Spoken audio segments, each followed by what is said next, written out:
قربانی کیا ہے؟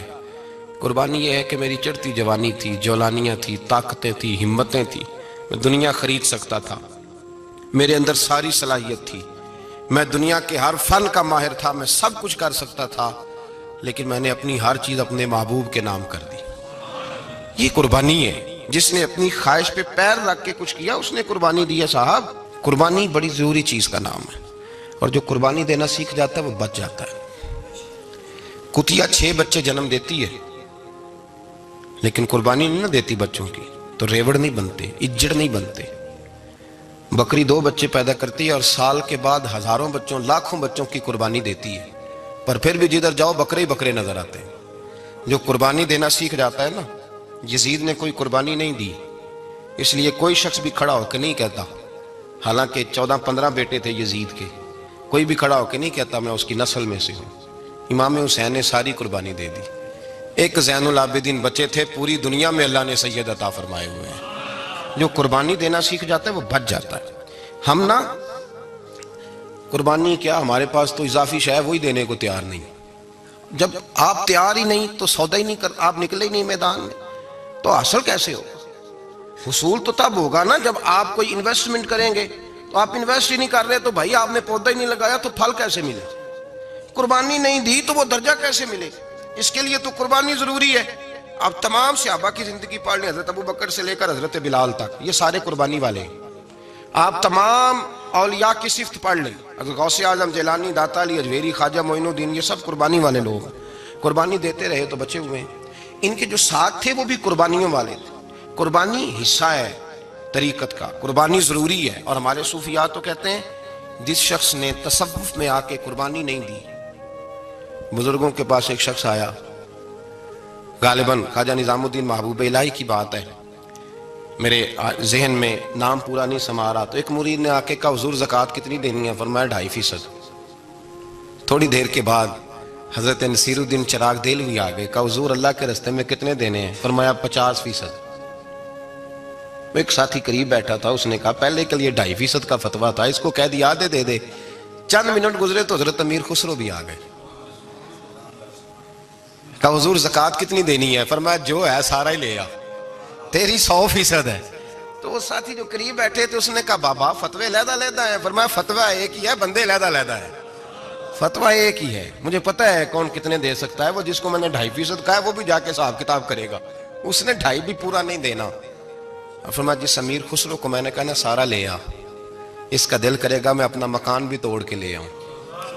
میں نے فتویٰ ایک ہے، بندہ دیکھ کے بات کی ہے۔ بھائی قربانی نہیں ہے، اظہار ہی نہیں ہے، جذبہ ہی نہیں ہے، ہمارا مزاج ہی نہیں ہے۔ لیکن نا یہ اب ایک تو شریعت کی قربانی ہے نا یہ، تو اس پہ بھی لوگ بڑا سوچیں گے، اس پہ بھی لوگ بڑا سوچیں گے، فتوے پوچھتے پھریں گے کہ جی میرے اوپر تو ابھی میں نے تو 15,500 قرضہ دینا ہے، دوں کہ نہ دوں، کون سی دوں؟ فتوے پوچھیں گے، دینے کی دفعہ فتوے پوچھیں گے اور لینے کی دفعہ چھٹی، جو آتا ہے آنے دو۔ کبھی لینے کی دفعہ بھی فتویٰ پوچھنا صاحب کہ یہ مجھے اتنا مال آ رہا لے لوں کہ نہ لوں؟ وہ لے لیا، قابو کر لیا، جب دینے کی باری آئی تو فتویٰ احصار کرے، اور احصار صفت ہے مسلمان کی، یہ احصار کرنے لگتا ہے تو بچنے لگ جاتا ہے، اس کا فائدہ ہونے لگ جاتا ہے، قربانی دینے لگ جاتا ہے تو بچ جاتا ہے۔ کسی نے کہا تھا سن اے مسلمان، یہ نقطہ فیض قرآنی میں ہے، عظمت و اسلام اور مسلم صرف قربانی میں ہے۔ اگر تو جینا چاہتا ہے تو قربان ہو، اپنے مزاج میں قربانی۔ اور ایک عیسائی اسکالر تھا امریکہ کا، صرف ایک حدیث پڑھ کے مسلمان ہو گیا، کلمہ ہی پڑھ گیا۔ حدیث کیا ہے؟ جنگ یرموک ہے۔ تو 7 صحابہ زخمی ہیں، چور چور زخموں سے لیٹے ہوئے ہیں، گرمی بڑی شدید ہے، العطش العطش، پیاس پیاس پیاس پکارے ایک صحابی۔ ایک آدمی دوڑا دوڑا آیا، پانی کا برتن ہاتھ میں ہے، اس کے منہ کے قریب پانی کیا تو قریب ایک اور زخمی نے کہا میں بھی پیاسا ہوں۔ زخموں سے چور چور شخص نے، میدان میں پڑے ہوئے آدمی نے کہا یار پہلے اسے پلا دو، وہ زیادہ پیاسا ہے۔ وہ کہتا ہے میں جب اس کے پاس گیا، اس کو پانی دینے لگا تو ایک آدمی قریب سے اور بولا یار میرے تو زبان پہ زخم ہے، دوڑ کے آؤ، بڑی پیاس ہے۔ کہتا میں نے پانی کا کٹورا اس کے قریب جو کیا تو چوتھا بول پڑا، اس نے کہا ادھر لے جاؤ یار میرا گزارا ہو جائے گا، کام چل جائے گا۔ وہ کہتا 5واں بول پڑا تو چوتھے نے انکار کر دیا، میں نہیں پیوں گا، پہلے اس کے پاس لے جاؤ۔ کہتا ہے حد ہو گئی. 7ویں تک میں آیا اور جب میں 7ویں تک آیا تو پہلے نے پھر چیخ ماری. تو فرماتے ہیں وہ 7واں کہنے لگا نہیں ادھر لے جا یار اس کو پیاس زیادہ لگی ہوئی ہے. کہتے ہیں جب میں اس تک گیا تو وہ جام شہادت نوش کر چکا تھا. پلٹ کے دوسرے کے پاس آیا تو وہ بھی فوت ہو گیا. تیسرے کے پاس آیا تو وہ بھی رب کریم کی بارگاہ ناز میں حاضر ہو گیا. 7 شہید ہو گئے. تو پانی کا کٹورا میرے ہاتھ میں رہا. میں کبھی آسمان دیکھتا, کبھی زمین دیکھتا, کبھی پانی دیکھتا, کبھی میں ان 7 شہیدوں کے چہرے دیکھتا. پھر دل میں خیال آیا یہ تو گردنیں کاٹنے والے تھے, یہ تو ایک دوسرے کو قتل کرنے والے تھے, یہ تو خون پینے والے تھے. آج یہ سارے اس لیے کر رہے ہیں کہ سارے محمد عربی کے غلام بن گئے, رسول اللہ صلی اللہ علیہ وسلم کے نوکر بن گئے. وہ کہتا میں نے حدیث پڑھی تو میں مسلمان ہو گیا. میں نے کہا یہ جذبے دنیا دار بندہ پیدا نہیں کر سکتا, یہ جس نے جذبہ پیدا کیا وہ اللہ کا سچا رسول ہے. میرے بھائی اظہار کا مزاج پیدا کریں. قربانی تو نہیں رہی معاشرے میں, اظہار ہی تو نہیں ہے. جب مکے والے مدینے آئے انصار مدینہ تو میرے مصطفیٰ کریم نے فرمایا نہ تمہاری نسلیں ایک ہیں نہ قبیلے ایک ہیں, لیکن تمہارا نبی ایک ہے, تمہارا رسول ایک, خدا ایک, کتاب ایک, تمہارا میری وجہ سے رشتہ ہے. چلو اپنے بھائیوں کے ساتھ اظہار کرو, چلو اظہار کرو.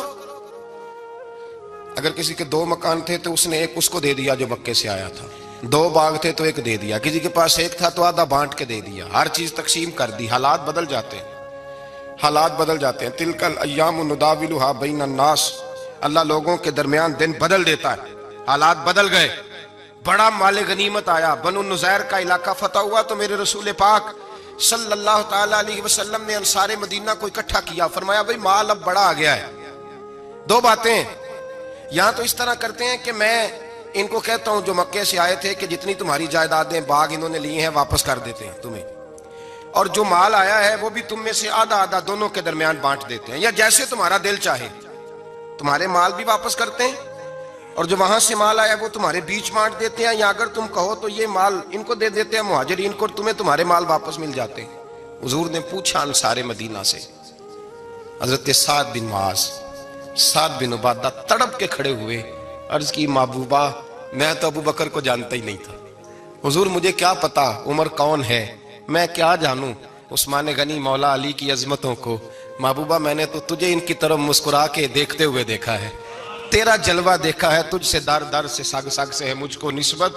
یا رسول اللہ صلی اللہ علیہ وسلم ہم سے مشورہ نہ کریں, آپ اس طرح کریں جو جائیدادیں ہم نے انہیں دی ہیں وہ بھی ان کے پاس رہنے دیں, اور جو مال آیا ہے وہ بھی ان میں تقسیم کر دیں.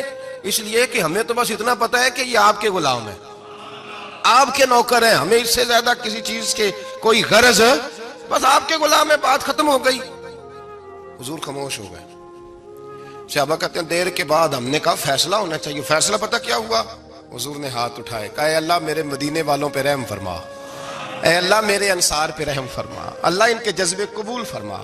بھائی اظہار والی زندگی, وہ کیا بات ہوئی کہ میں نے بڑی قربانی دی ہے تو, اور جب تک تو قربانی نہیں دیتا تو قدر والا نہیں ہوتا. جو چیز قربانی سے حاصل ہوتی ہے اس کی قدر ہوتی ہے, جو چیز مفت میں آ جاتی ہے اس کی کوئی قدر نہیں ہوتی, کوئی قدر نہیں. میں اکثر سوچتا ہوں کہ حضرت خواجہ اجمیری کے خلیفے اجمیر میں بھی تو ہونے چاہیے تھے نا, لیکن ان کے خلیفے اجمیر میں نہیں ہوئے, دلی میں ہوئے. تو میں سوچتا ہوں دلی والوں کے خلیفے دلی میں ہونے چاہیے, لیکن دلی میں نہیں ہوئے, پاک پتن میں ہوئے. تو پاک پتن والوں کے یہاں ہو جاتے. وہ اس لیے کہ قربانی جو دیتا ہے نا, جو دور سے چل کے آتا ہے وہ قربانی کرتا ہے, قربانی دیتا ہے, اس کو قدر زیادہ ہوتی ہے. حضور صلی اللہ علیہ وسلم کے پاس ایک مہمان آ گئے رات کے وقت میں. جب وہ آئے تو حضور نے پوچھا کھانا کھانا ہے؟ تم نے کہا کھانا ہے. جھوٹ اور بھوک کو جمع کرنا منع ہے. کہا جی کھانا ہے. تو حضور صلی اللہ علیہ وسلم نے فرمایا ازواج مطہرات کے گھروں میں پتہ کرو کچھ ہے. حضرت ام سلمہ کے گھر میں پتہ کیا تو کہا یا رسول اللہ 4 دن سے روٹی نہیں پکی. حضرت زینب سے پوچھا تو کہا حضور کئی دن سے چولہا ہی نہیں جلایا.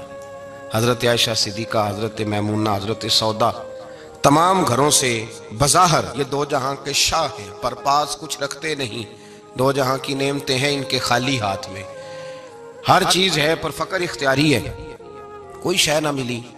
تو نبی پاک صلی اللہ علیہ وسلم نے مسجد میں اعلان کیا, فرمایا کون ہے جو میرے مہمان کو روٹی کھلائے؟ ان لفظوں کا حسن کوئی حسن والا ہی سمجھ سکتا ہے. فرمایا کون ہے جو میرے مہمان کو کھانا کھلائے؟ تو ایک صحابی لے گئے اور اٹھے, وہ صحابی جو صحابہ میں غریب تھے, ایک انصاری جو غریب آدمی تھے، بہت زیادہ امیر آدمی اللہ کی راہ میں خرچ نہیں کر پاتا، اس کے لیے مشکل ہو جاتا ہے. اس کے لیے بہت امیر آدمی جو ہوتا ہے نا، وہ جتنا زیادہ امیر ہوتا ہے نا اتنی دیوار اس کے گرد کھڑی ہو جاتی ہے پیسوں کی، مشکل ہو جاتا ہے اس کے لیے.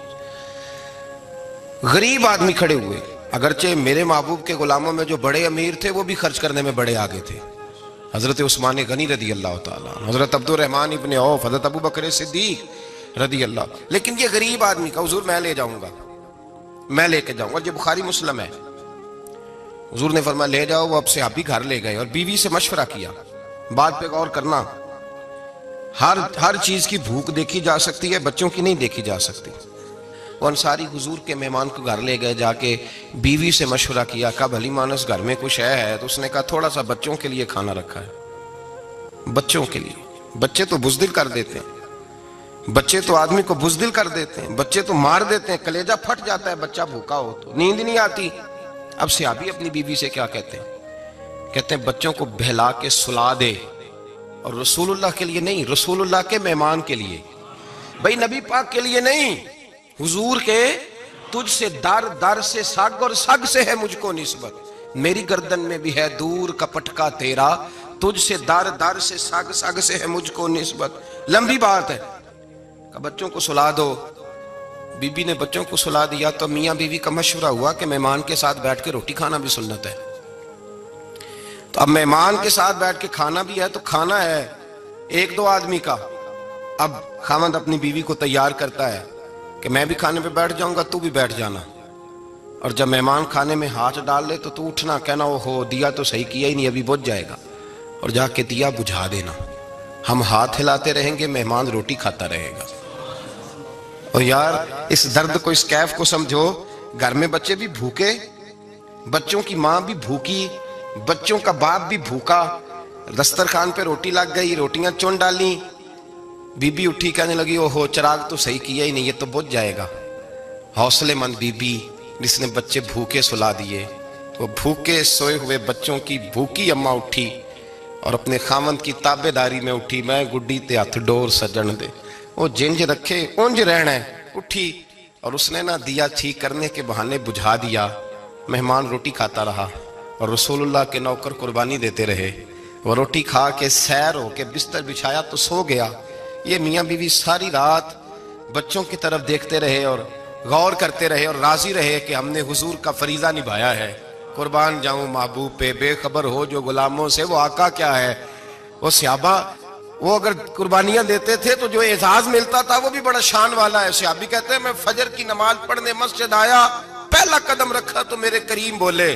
حضور نے فرمایا رات جو تو نے اور تیری بیوی نے عمل کیا ہے خدا کو بھی بڑا پسند آیا ہے، محمد مصطفیٰ کو بھی بڑا پسند ہے. اور پھر ایک لفظ اور ہے حدیث میں، ایک روایت میں کچھ جملے اور بھی ہیں. حضور نے فرمایا جب تو اور تیری بیوی رات مہمان کے ساتھ ایثار کر رہے تھے نا، تو عرش کا مالک تمہیں مسکرا کے دیکھ رہا تھا. رب تمہیں دیکھ کے مسکرا رہا تھا. رب تمہیں دیکھ کے مسکرا. تر دامنی پہ شیخ ہماری نہ جائیے، ہم دامن نہ چھوڑ دیں تو فرشتے وضو کریں. فرمایا وہ مسکرا رہا تھا کہ میرے بندے میرے رسول کی رضا کے لیے کیا کر رہے ہیں. اور صاحب دیکھو، نبی پاک کے لیے نہیں، خاندان کے لیے نہیں، خاندان نبوت کے لیے نہیں، حضور کے نہ سمجھیں یار، اس پہلو کو سمجھیں. نبی پاک کے بریلی کے امام بول پڑے، فرمانے لگے تجھ سے در، در سے سگ، سگ سے ہے مجھ کو نسبت. تجھ سے در، در سے سگ کتے کو کہتے ہیں فارسی میں. فرماتے محبوب تیرا دروازہ اور دروازے پہ کتا، اور کتے کے پاس میں بیٹھا ہوں. چلو کتے کے پاس تو بیٹھا ہوں نا، میری گردن میں بھی کوئی تو پٹکایا ہی ہے نا. تجھ سے در، در سے سگ، اور سگ سے ہے مجھ کو نسبت. چلو میری گردن میں بھی ہے دور کا پٹکا تیرا. قرآن مجید بول اٹھا. رب کریم نے فرمایا حبیب یہ تیرے غلام وہ ہیں کہ وَيُقْصِرُونَ عَلَىٰ أَنفُسِهِمْ وَلَوْ كَانَ بِهِمْ خَصَاصَةٌ. فرمایا ان کا حال یہ ہے کہ جس چیز کی شدید حاجت ہوتی ہے وہ بھی اپنے بھائیوں پہ قربان کر دیتے ہیں، وہ دے دیتے ہیں تیرے نام پہ. ہم نے کسی شے کے لیے کبھی قربانی نہیں دی، نہ دین کے لیے، نہ قرآن کے لیے، نہ مسجد کے لیے، نہ شیخ کے لیے، نہ طریقت کے لیے. قربانی تو ہے ہی نہیں. تو جو شے مفت ملتی ہے اس کا نہ مزہ آتا ہے نہ قدر ہوتی ہے. جو چیز قربانی کر کے لیتے ہو نا، قربانی کر کے اس کی قدر ہوتی ہے. کسی لیے کہا تھا کسی درویش نے، اس نے کہا تھا قدر نبی دا ایک کی جانن دنیا دار کمینے، قدر نبی دا جانن واگے سو گئے ویچ مدینے۔ ان سے پوچھو نا، ان سے پوچھو ان حضرات کو کتنی قدر تھی۔ قربانی اپنی زندگی میں دینا سیکھیں۔ ایک ہوتی ہے بندے کی ذاتی خواہش، اس کو کچلنا بڑا مشکل ہوتا ہے۔ ہم روایتیں پڑھتے ہیں، سنتے ہیں، لیکن آپ یقین کریں پنکھے کے نیچے مسجد میں کوئی دوسرے کو جگہ دینے کو تیار نہیں۔ یہ پنکھا ہے نا چل رہا ہے تو کوشش ہے کہ مجھے این اس جگہ ملے جہاں پنکھا چل رہا ہے۔ اتنا بھی احسار کرنے کو لوگ تیار نہیں، اتنا بھی، اور درجے بڑے بڑے لینے چاہتے ہیں، بڑے بڑے درجے۔ وہ ہمارے پاس لوگ آتے ہیں، 2-4 لفظ لکھے ہوتے ہیں نا نام کے ساتھ، کوئی علامہ لکھ دیتا ہے، کوئی پیر صاحب لکھ دیتا ہے، تو لوگ بڑی باتیں پوچھ لیتے ہیں۔ کئی دفعہ آ کے پوچھتے ہیں میرا زیارت کرنے کو دل کرتا ہے۔ میں کہتا ہوں یار تو نے آخری سیڑھی پہ پیر رکھ دیا ہے، بالکل آخری پہ۔ دل تو تیرا جس چیز کو کرے گا تو وہ کرنے لگ جائے گا۔ پہلے شروع تو حضرت جنید بغدادی رحمت اللہ تعالی علیہ، وہ دریا کنارے کھڑے تھے تو آپ دریا کے اندر پیر رکھا آگے جانے کے لیے۔ یہ اعلیٰ حضرت نے لکھا ہے واقعہ ملفوظات شریف میں۔